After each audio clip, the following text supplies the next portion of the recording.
যোৱাকালি পাকিস্তানৰ লগত লিংক থকা বুলি এওঁ ভয় ভাবুকি দি এটা নম্বৰত ভিডিঅ' কল কৰিব দিছে আৰু তাৰ পাছত ভিডিঅ' কল কৰাৰ পাছত এখেতক ব্লেকমেইল কৰা হ'ব। গুৱাহাটী মহানগৰীত এতিয়া চাইবাৰ অপৰাধীসকলৰ মূল লক্ষ্য হৈ পৰিছে আমাৰ জ্যেষ্ঠসকল।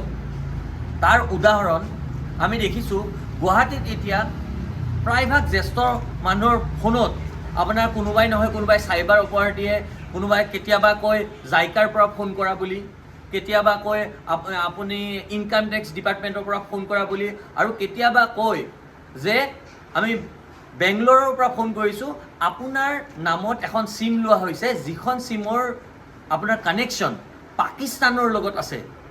এনেকুৱা ধৰণৰ কথাবোৰ কৈ এই ভয় ভাবুকি দি আজি এই চাইবাৰ অপৰাধীসকলে আমাৰ জ্যেষ্ঠসকলক তেওঁলোকে হাবাথুৰি খুৱাইছে, মনত ভয় আৰু ভাবুকিৰ সৃষ্টি কৰিছে। আজি আমি এনেকুৱা এজন মানুহৰ লগত উপস্থিত আছোঁ যিজন মানুহে আজি প্ৰায় 5 মাহত 2ৰ পৰা 3বাৰ এই চাইবাৰ অপৰাধীৰ জালত পৰিছে। জালত পৰি তেওঁ সৰ্বশ্ৰান্ত হোৱাৰ উপক্ৰম হৈছে আৰু শেহতীয়াভাৱে যোৱাকালি তেওঁৰ লগত এনেকুৱা এটা নাভূত নাচুত ঘটনা সংঘটিত হৈছে যিটো ঘটনাই সকলোৰে চকু কপালত তুলিছে। আমাৰ লগত উপস্থিত আছে আমাৰ গান্ধীবস্তি অঞ্চলৰ ৰমেশ চন্দ্ৰ দাস ডাঙৰীয়া। আপোনাৰ জানুৱাৰী মাহত এটা এনেকুৱা ধৰণৰ ঘটনা আমি হোৱা বুলি আমি গম পালোঁ। জানুৱাৰী মাহত আপোনাক ক'ৰ পৰা ফোন কৰা বুলি কৈছিলে? জাইকাৰ পৰা ফোন কৰা বুলি কৈছিলে। জাইকাৰ পৰা ফোন কৰি আপোনাক কি বিচাৰিলে? জাইকাৰ পৰা ফোন কৰি মোক বিচাৰিছিলে অৱশ্যে মই বিল মোৰ পেণ্ডিং আছে 6-7 মাহৰ। যদি মই বিলবিলাক ইমিডিয়েটলি পে'মেণ্ট নকৰোঁ তেতিয়াহ'লে মোৰ লাইনটো কাটি দিব। তাৰমানে ইমিডিয়েটলি লাইনটো কাটি দিম বুলি আপোনাক তাৰমানে ভাবুকি দিছিলে। তাৰপাছত আপুনি তেওঁলোকে কিবা ATM কেনেকুৱা ধৰণে বিচাৰিছিলে? ATMৰ নম্বৰ তাৰপিছত মোৰ ডিটেইলছটো বিচাৰিছিলে। মই এইবিলাক ইমান মোবাইল চলাব নাজানো, তেওঁলোকে কেনেকৈ মোবাইল চলাব লাগে ইমানখিনি পৰ্যন্ত মোক শিকাই দিলে। বা ভালেখিনি আধা ঘণ্টামান সময় মোৰ লগত কথা পাতিছে। পাতি পেলাই মই এটাই ভুল কৰিলোঁ যে মোৰ ATMখন মোৰ ATM নাম্বাৰটো কৈ দিলোঁ, বাকী মই একো দিয়া নাই। ATMৰ 16 GB তাৰপিছত মোৰ পৰা বিচাৰিছিল বেংক একাউণ্ট নাম্বাৰ বিচাৰিছিল, কিন্তু বেংক একাউণ্ট নাম্বাৰটো মই দিয়া নাছিলোঁ। যেতিয়া বেংক একাউণ্ট নাম্বাৰ মোৰ বিচাৰি দিছিল মোৰ ডাউট হৈ গ'ল। ডাউট হোৱাৰ পিছত মই নিদিলোঁ, কিন্তু তেওঁলোকে যিটো মোৰ একাউণ্ট ATMৰ নম্বৰটোৰে এতিয়া গোটেইখিনি কাম কাৰবাৰ কৰিলে। যিটো জানুৱাৰী মাহৰ 12 তাৰিখৰ ঘটনা সন্ধিয়া সময়। তাৰপিছত মই কেতিয়া মোৰ সন্দেহ হৈ গ'ল। দিয়াৰ পিছত সন্দেহ কৰি পেলাই এইটো ফটকৈ যাব। তাৰপিছত বোলে আপুনি ক'ত থাকে, কি নাম, ক'ৰ পৰা কৈছে বোলে অহাকালি মই আপোনাৰ অফিচত গৈ পেলাই লগ কৰি আছোঁ। হিন্দীভাষী মানুহ, হিন্দীতে গোটেইখিনি কথা বতৰা হৈছে আমাৰ। হিন্দীভাষী মানুহ এইবিলাক কাৰবাৰ সদায় হিন্দীভাষী মানুহে কৰে মেক্সিমাম। তাৰপিছত মই এই লাইনটো কাটি দিলোঁ সেইখিনি গৈ পেলাই। তাৰপিছত মই বাহিৰত থকা বুলি কৈছিলোঁ। মই এতিয়া বাহিৰত আছোঁ, আপোনাক মই পাছবুক নম্বৰ মানে মোৰ একাউণ্ট নম্বৰটো মই দিব নোৱাৰোঁ, আপুনি ঘৰত গৈ পেলাই মই দিম। মানুহজনে আকৌ মোৰ ৰাতি 10টা বজাত ফোন কৰিছে যে আপোনাৰ একাউণ্ট নম্বৰটো লাগে। কিন্তু তেতিয়া মই ক'লোঁ যে নাই, আপোনাক মই একাউণ্ট নম্বৰ দিব নোৱাৰিম, আপোনাৰ ক'ত থাকে কি কৰে কওক, মই আপোনাৰ কোনটো অফিচ কৈছে বুলি হেঙাৰাবাৰী। ঠিক আছে, কালি ৰাতিপুৱা মই আপোনাক 10টা বজাত লগ কৰি আছোঁ, এনেকৈ কৈছিলোঁ। তাৰপিছত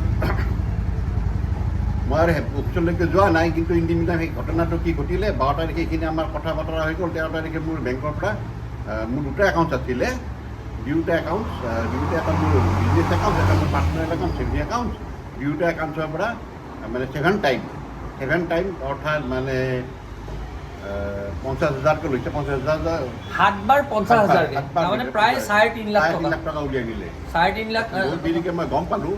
গম পাই পেলাই মই লগে লগে ফোন কৰি পেলাই মোৰ গোটেইবিলাক ব্লক কৰি পেলালোঁ একাউণ্টবিলাক বহুত দেৰিকৈ গম পালোঁ। মই আগতে গম পালে কথা নাছিলে, মই ভবা নাই, মই ইমান মোবাইল হেৰি নকৰোঁ, মেছেজ মই নাচাওঁৱেই। 3.5 লাখ টকা ওলাই লৈ গুচি গ'ল। তাৰপিছত মই এইটো 13 তাৰিখে মই চাইবাৰ এটা দিলোঁ, পাণবজাৰ থানাতে এটা কেছ এটা ৰুজু কৰিছিলোঁ। তাৰপাছত মই খবৰ কৰিছিলোঁ কি হ'ল কি নহ'ল। তেওঁলোকে ক'লে যে এই অন প্ৰচেছ বুলি কৈছে, অন প্ৰচেছিঙত আছে বুলি ক'লে। ঠিকেই কথা আছিলে। আৰু কালি কি ঘটনা? যোৱাকালি ঠিক 11টা 11:30 বজাত এটা ফোন আহিলে মোৰ। ফোনটো মই ৰিচিভ কৰিলোঁ।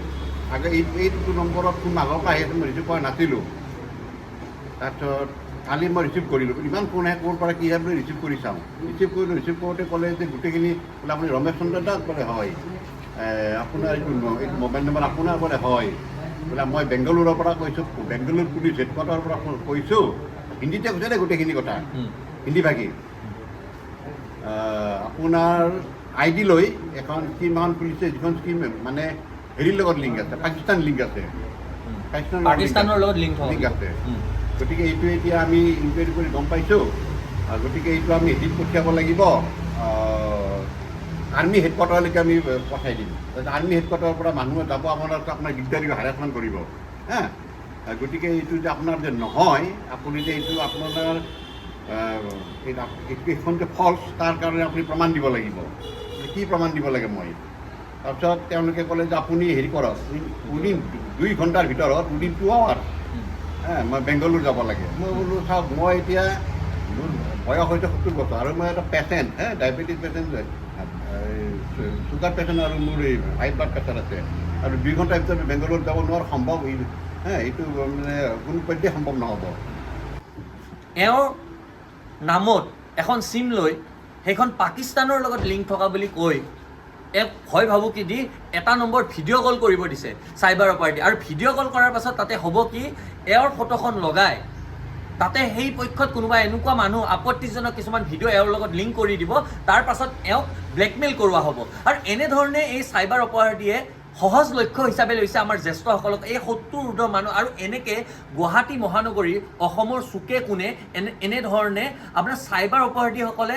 সহজ টাৰ্গেট হিচাপে লৈছে আমাৰ জ্যেষ্ঠসকলক আৰু এটা কথা ঠিক আমি সকলোৱে মোবাইলৰ ব্যৱহাৰটো ভালদৰে যোনে এতিয়া এটা কথা এই কথাৰ দ্বাৰা এই বাৰ্তাটোৰ দ্বাৰা সকলোৱে সজাগ সচেতন হওক সাৱধান হওক কাৰণ কিয় এই ফোন আজি এওঁৰ তাত আহিছে কাইলৈকে আপোনাৰ তাত আহিব পাৰে আপোনাক যিকোনো ধৰণৰ ভয় ভাবুকি দি যে আপোনাৰ পাকিস্তানৰ লগত লিংক আছে এনেকুৱা ধৰণে ইয়াতে উপস্থিত হওক এই নম্বৰত আপুনি ভিডিঅ' কল কৰক বুলি আপোনাক ক'ব পাৰে বা বেংকৰ যদি একাউণ্টছ নম্বৰ বিচাৰে বেংকৰ যদি এটিএমৰ নম্বৰ বিচাৰে CVV কোড বিচাৰে কোনো কাৰণতে আপোনালোকে নিদিব আপোনালোকক এই বাৰ্তাটোৰ জৰিয়তে আপোনালোকক অনুৰোধ জনাইছোঁ আৰু এই ৰমেশ চন্দ্ৰ দাস ডাঙৰীয়াৰ যি আজি দশা হৈছে এজনৰ পাছত এজন চাইবাৰ অপৰাধীয়ে কাৰণ কি তেওঁলোকে গম পালে যে 3.5 লাখ টকা জানুৱাৰী মাহত এওঁৰ পৰা লৈ গ'ল চাইবাৰ অপৰাধী এতিয়া এওঁক সহজ টাৰ্গেট হিচাপে লৈ এইবাৰ তেখেতৰ নামত চিম খোলা বুলি তেখেতক পাকিস্তানৰ লগত লিংক থকা বুলি তেখেতক ভয় ভাবুকি দিছে কি সাংঘাতিক ঘটনা চাওক চাম নম্বৰ বা ATM নম্বৰ বিচাৰিলে আপোনালোকে কোনো কাৰণতে নিদিব